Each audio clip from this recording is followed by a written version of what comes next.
Okay guys, on my next video, hello YouTube. Hello po sa inyo, magandang araw po. At meron po tayong panibagong unboxing. And ito na nga po yung ating box. So, saan siya galing? Siyempre, pang PRB Audio Made in Brazil. So, unboxin na po natin, no? Buksan natin, check natin siya. So, safe naman siyang dumating sa atin, ano? At yung may nakalagay sa kanyang fragile, handle with care, and thank you din po, no? So, buksan natin siya, check natin siya, no? Para makita natin kung ano ang laman niya, no? Ayan, unboxing time po tayo ngayon, no? Ayan, okay. So, ayan.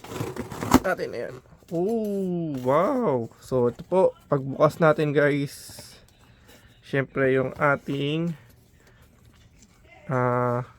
proud to be Team PRB. Next, ganda, no? Ganda ng lesson libre, no? Okay, ano pa kasama to, guys? Syempre ating papers, ito yon. Okay, tabi lang natin, guys, ano? Ito yung ating items, ano? Ooh, ganda, oh. Wow! Okay, kunin natin isang piraso, no?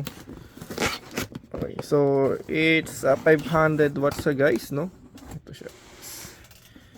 And then ito pa. Okay. Alright. Talagang safe ka niya. Safe na safe talaga siya. So, ito yung ating, guys. Ito yung ating mid-range speaker. Kitang-kita naman, guys, kung ano model. It's PRB again, no? PRB 8 MR500 4 bullet, no? 500 watts, 4 ohms. Same thing. Ito kanyang box, guys. Ayan. Ang ganda ng kanyang box, no? Ayan. Napaka-presentable talaga siya, no? Talagang yun talagang binabayaran talaga dito, no? So meron siyang 1.5 inch voice call, nominal power handling is 250 watts, continuous program power RMS is 500 watts, max peak power is 1000 watts, and 95 dB sensitivity, and then 4 ohms siya, guys, ano? Okay. So ang MR Bullet series, guys, meron siyang available na 6, 6.9, and meron siyang slim series, guys, no? Kung wala siyang masyadong space sa likod, yun nga, pwede tayo mag slim series. So meron din siyang slim series, guys, ano? And shallow solution, guys. So yun. So may 400 watts, 250, 400. Ito yung kanyang mga available. So ang kanyang dimension, guys, is mounting depth niya is 3.9 inches. Mounting cut out diameter, it's 7.32 inches. And overall size width is 8.27 by 827 by 3.46. 8 MR504 bullet, 8 mini-inch bullet loudspeaker, guys. So, yes, buksan natin siya, guys, ano? So, okay, buksan natin yung pinaka-box.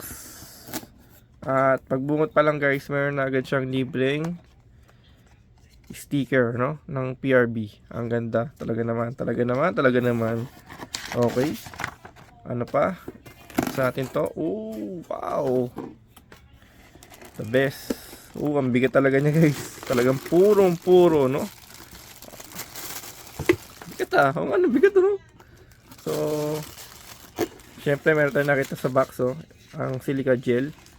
Okay, ito yung kanyang ating mid-range, guys. Talaga namang puro ang bigat talaga, no? Solid talaga siya, guys, ano? Talagang masasabi na talagang ito siya, si PRB. Ang napakalupit. Ang bigat ng speaker. Damo talaga yung bigat ng speaker na, guys, ano? Ayun, no? So again, this is the PRB. Check natin yung kanyang likod, ilalim. Ayan, no? Kita naman, guys. Bigyan ko siguro kayo ng zoom mamaya, no? Separated video siya, guys. And then, yun nga, is PRB 8MR 504 bullet, no? Ayan, kanyang speaker terminal, guys. Ito lang siya, guys. Ayan. So, spade type, ano? Okay. Ayan. Kanyang bullet, oh. Kitang-kita naman pagkakagawa sa kanya. Ayan. So, ito po siya, no? And then we will test lang to pagdating natin sa Pilipinas, no? Dito siya kakabit, guys. So again, this is the unboxing of ating 500 watts na 8 minage 8MR 504 bullet, no? Loudspeaker, guys. So, thank you for watching po. And see you on my next video. This is PRB, ano? Ayan, kasama siya, oh. Tapos may kasama pa siyang sticker talaga naman. Napakalupit. Ciao!